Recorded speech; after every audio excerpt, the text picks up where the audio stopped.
Well, let's bring in members of Parliament on this debate now. From the foyer of the House, I'm joined by Michelle Rempel, the Parliamentary Secretary to the Minister of the Environment. Megan Leslie is the Environment Critic for the NDP, and Ted Hsu is here for the Liberal Party until just last week. He was the party's Natural Resources Critic. Mr. Hsu, good to see you. Megan Leslie, let me start with you since we've just spoken with Peter Kent. Let me start by getting your reactions to the comments from Minister Oliver in Washington about the U.S. scientist and accusing James Hansen of exaggerating the impact of the oil sands development and of the Keystone Pipeline. I am a politician who may be at a loss for words. I can't even believe that a minister representing our country would say those kinds of things, especially to our U.S. neighbors, our U.S. friends, and to actually bring in to disrepute Mr. Hansen's credibility. I mean, this is a NASA scientist who has felt so passionately about climate change and the real and serious threat that it poses that he actually left his work so that he could pursue his climate activism full time. And so we have the minister saying, oh, well, Mr. Hansen's exaggerating, he should be ashamed of himself. Just a week after, this very same minister says, well, Canadians don't worry too much about 2 degrees of warming and the science is out on it, you know, it's not really decided. I believe that this minister is a climate change denier, and he is the one out there representing our country on one of the biggest files going. I can't even believe it. Mr. Hsu, let me get a reaction from you to Mr. Oliver's comments.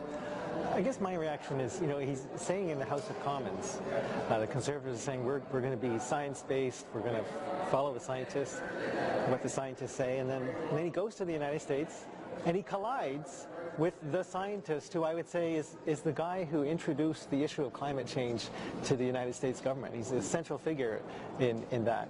And so I just can't believe that they're taking science seriously if he goes to the U.S. and collides with James Hansen.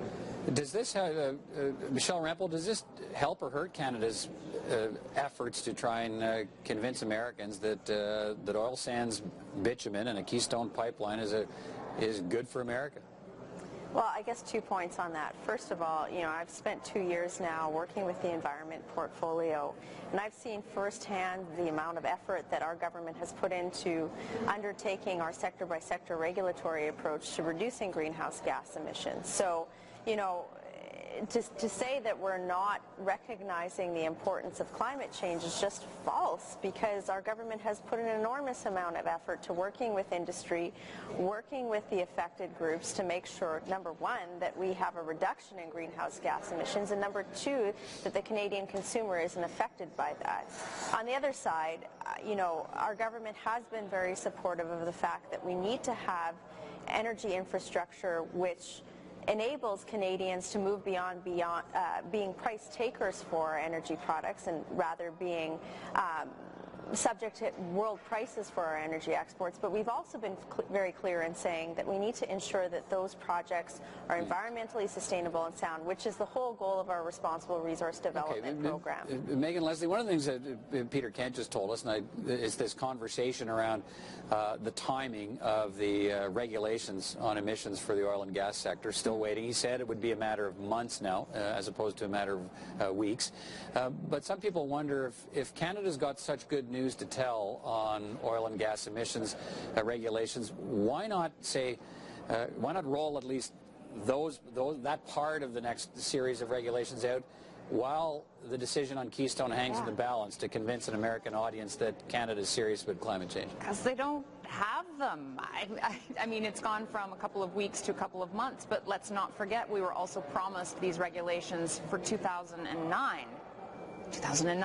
So they don't have them, right? There is no good news to celebrate. I mean, if you think back to when the U.S. ambassador sort of pointed his finger to Canada and said, look, you need to take action on climate change, and then the Conservatives went on a big announcement spree with all these press conferences, they were announcing things like how to do better farming practices or reduce particulate matter, things that had nothing to do with climate change. They can't announce a good news story because there isn't one.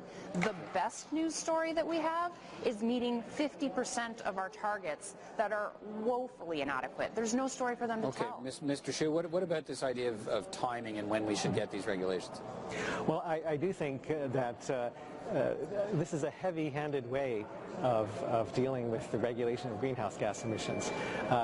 Using government regulations to do something that could probably be done with smarter regulation of free markets it's slow, and it's expensive, and they're probably getting a lot of pushback from the oil and gas industry and having trouble creating these rules, looking at all the unintended consequences and saying, this is a big mess, and it's an expensive mess, and that's probably why it's taking so long.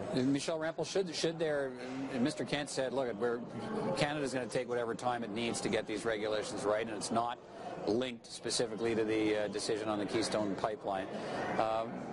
What about that? Would there be some benefit to saying, giving some indication now of where Canada's heading on oil and gas regulation while this decision hangs in the balance? Well, you know, smarter regulation of free market is code for increased taxes and less freedom for Canadian business. I'm of the opinion, and so is our government, that we can ensure the environmental sustainable development of our energy sector while encouraging economic growth. And everything that I hear from my colleagues opposite is a flat-out rejection of proposals that would grow the Canadian economy rather than talking about how we make them sustainable. Okay, and we've been trying to work with industry. But what I'm asking you is, what I would ask you though is, when should, how long do we have to wait to get these oil and gas regulations? Well, the reason why I give you that preamble is because when you're looking at regulating an industrial sector, you have to make sure that your economic modeling is sound, such that you're not impeding investment, that you're actually achieving the targets that you propose to achieve, and that you're not unduly affecting a Canadian consumer. And I think it's okay to have that debate. My colleagues opposite somehow try to argue that we should have this overall tax regime or tax burden which would increase the spending power of government, rather than focusing on how can we have our cake and eat it too. How can we ensure that industry continues to grow and that we achieve those greenhouse gas emission reductions? And that's why we've taken the time to get those regulations right. Let's talk in the time we have left here about the motion that was debated before the House today. And let me just read, it's not all that long, so let me read it out for our audience so they'll know what we were talking about. That this House, A, agree with many Canadians and the International Energy Agency that there is a grave concern with the impact of a 2-degree rise in global average temperatures. B, condemn the lack of effective action by successive federal governments since 1998 to address emissions and meet our Kyoto commitments. And C, call on the government to immediately table its federal climate change adaptation plan. Megan Leslie, what was the purpose of putting this motion before the House today? We want to actually smoke the Conservatives out on this. You know, the 2 degrees warming came from what Oliver was saying, that we're not actually concerned that the science is out there still. So that's actually what sparked it. And we want to know what they're doing. The adaptation plan, actually, Mr. Hsu asked me a question in the House that I thought was a good question. He said, why adaptation and why not mitigation? We've been asking for their mitigation plan for so long that we are practically blue in the face. So if they're not going to mitigate, if they're just going to give us these lines about their sector-by-sector approach that isn't working, at least tell us what they'll do around adaptation. Okay, so I guess the Liberals won't be supporting this motion, Mr. Hsu, since it takes direct aim at the Liberals as well. Well, it does. It does take direct aim at the Liberals, and I think it's unfortunate a little bit that the debate that I heard today got more partisan than it needed to.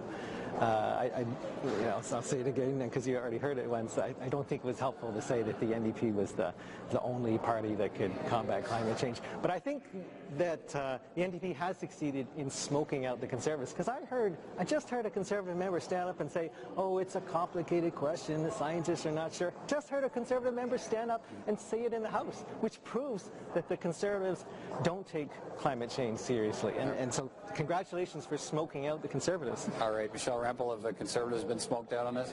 Well, first of all, under the Liberal government, we came in under a 13-year tenure where we actually saw Canada's greenhouse gas emissions rise by 30%, and that's the record of the Liberal government.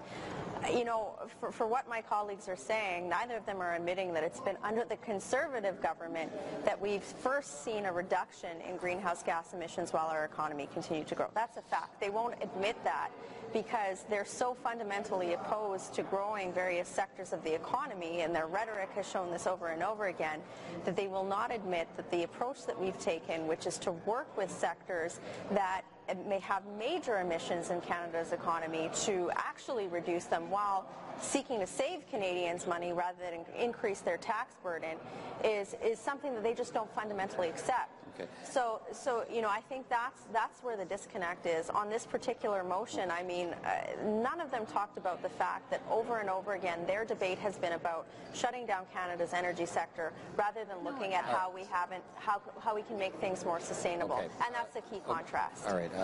I know we could continue, but I'm afraid I have to shut down our conversation because we're out of time. But I appreciate all of you joining me to talk about this today. Thank you. Thank you. Thanks.